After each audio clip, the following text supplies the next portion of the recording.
کھانا پکانے کی ذمہ داری بھی بیوی کی نہیں ہے؟ میری بہنیں اگر ہیں تو سنو، آج تمہیں خوش کر دیتا ہوں، اگر تمہارا پتی تمہیں پورا خرچہ نہیں دیتا ہے تو تم اپنے پتی کی جیب سے اتنا پیسہ اس کو بتائے بغیر لے سکتی ہو جتنی تمہیں ضرورت ہے۔ معاف کیجئے گا، 150 روپے ساڑی کی ضرورت ہے تو 3000 مت لینا۔ میں یہ باتیں بہت کم بتاتا ہوں، اس لیے کہ ایک جلسے میں ہم اپنی بیوی کو لے کر گئے تھے اور وہاں ہم نے یہ بتا دیا، دوسرے دن میری ہی جیب سے 5000 غائب ہو گئے، تو اس لیے تھوڑا ڈر لگتا ہے، عورتیں ناجائز فائدہ اٹھانے لگتی ہیں۔ پھر بیویوں کو چاہیے کہ وہ اپنے شوہر کی جیب سے اتنا لیں جتنے میں بچوں کا، اور وہ بغیر بتائے بھی لے سکتی ہے، اس کو چوری میں نہیں لکھا جائے گا، کیونکہ عورت آپ کے پیسوں کی حقدار ہے، اور آپ اپنے بچوں پر خرچ کریں، یہ آپ کی ذمہ داری بنتی ہے۔ بہت زیادہ نہیں، بالکل کنجوسی بھی نہیں۔ اب آدھا کلو گوشت کی ضرورت ہے، آپ 250 گرام لا کے دینا، اتنی پکا چل، یہ بھی نہیں خرچ کیجیے۔ میاں بیوی میں بہت پیار محبت بھی ہونی چاہیے۔ اور سنو، عورتیں اگر کبھی غصہ ہوں تو شوہروں کو چاہیے، آپ لوگوں کو، ہمیں اور آپ کو، کہ ان کی کچھ سن لیں۔ ضروری نہیں کہ اپنی بیوی کی ہر بات کا جواب دیں۔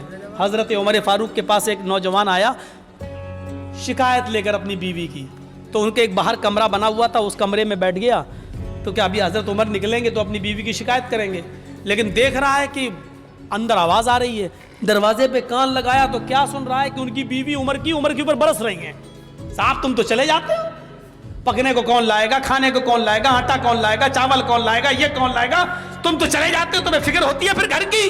حضرت عمر سر نیچے ڈال کے کر رہے ہیں، یہ کہنے لگا لو، یہ اٹھ کے چلنے لگا۔ حضرت عمر تھوڑی دیر کے بعد گھر سے نکلے، کمرے میں آئے، کہیں یہاں تو ایک آدمی بیٹھا، دیکھا وہ جا رہا ہے، اس کو آواز دی، اے ہلو سنو، اے۔ اس نے پیچھے مڑ کے دیکھا، ادھر جی تم تو میرے پاس آئے تھے نا؟ جی ہاں بولو کس کام سے آئے تھے؟ نہیں امیر المومنین اب وہ کوئی کام نہیں ہے میرا، میں جا رہا ہوں۔ ارے نہیں تم اتنی دور سے آئے، کام بتاؤ، کیا کام تھا بتاؤ تو صحیح۔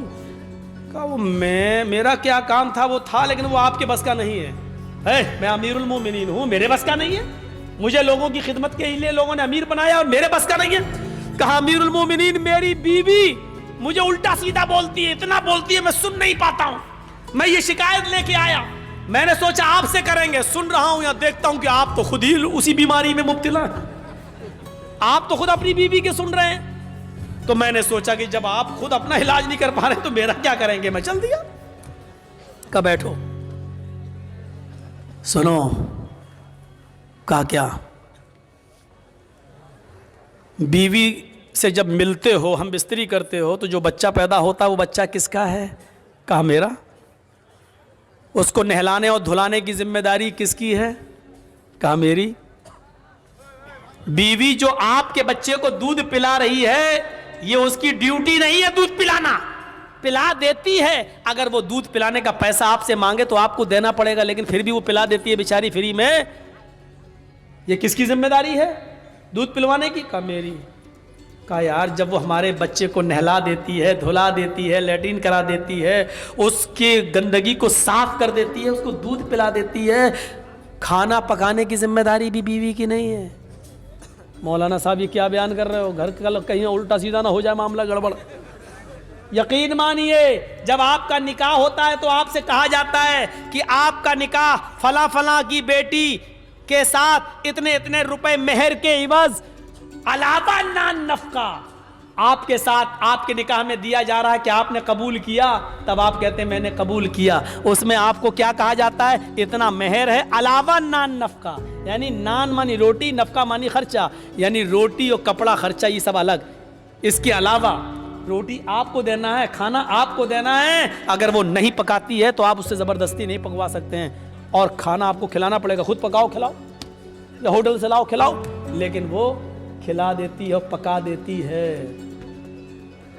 تو کیا تم اتنا بھی نہیں سن سکتے ہو؟ کہا امیر المومنین اچھا ہوا یہ مجھے بتایا، یہ بات کہیں میری بیوی کو مت بتا دیجئے گا۔